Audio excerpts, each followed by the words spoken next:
If you think supply chain issues are bad now, well, brace yourself. We are in for a world of hurt if freight train workers go on strike this week. Tonight, the race to head off disaster before a potential strike impacts Colorado rail workers and families everywhere.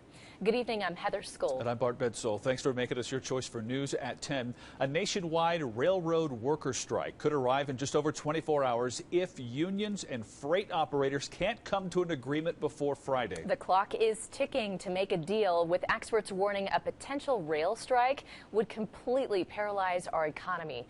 KRDO News Channel 13's Mallory Anderson joins us live from a Colorado Springs rail yard with how picketing would impact all of our lives. Mallory.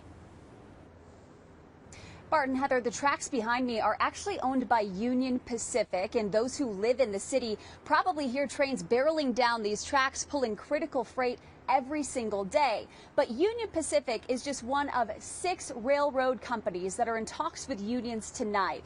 And if a deal is not made by 12:01 a.m. on Friday, we could be in for an economic disaster. You might not realize it, but a third of U.S. freight is moved by trains every single year. We're going to be very honest. A shutdown would have a tremendous impact on our supply chains, as you all know. Everything from new cars to oil and even the food you eat is shipped via railroad. And if those trains aren't moving, neither is the economy. Main thing that the engineers and the conductors are saying is that they need improved working conditions because they've been on call and working a lot more than they want to. And why? Because of the labor shortage. And if you're thinking, let's just put more trucks on the road, well, that won't work either. But the problem with requiring 460,000 additional long-haul trucks is that we already have a shortage of 80,000 drivers. So that's not going to happen.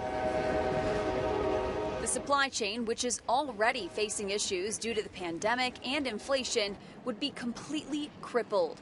Experts estimate $2 billion would be lost every day of a rail strike. Many are hoping the White House would step in before that could happen.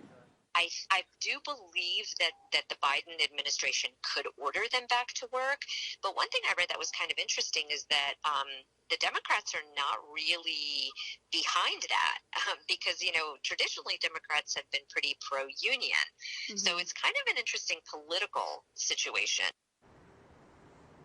And tonight, we are already feeling the impacts of a potential strike. Amtrak announcing that they are canceling all long-distance passenger trains starting tomorrow. And tonight, the Washington Post is reporting shipments of produce could stop as soon as tomorrow as well, because any crops being transported during the strike would be doomed to rot.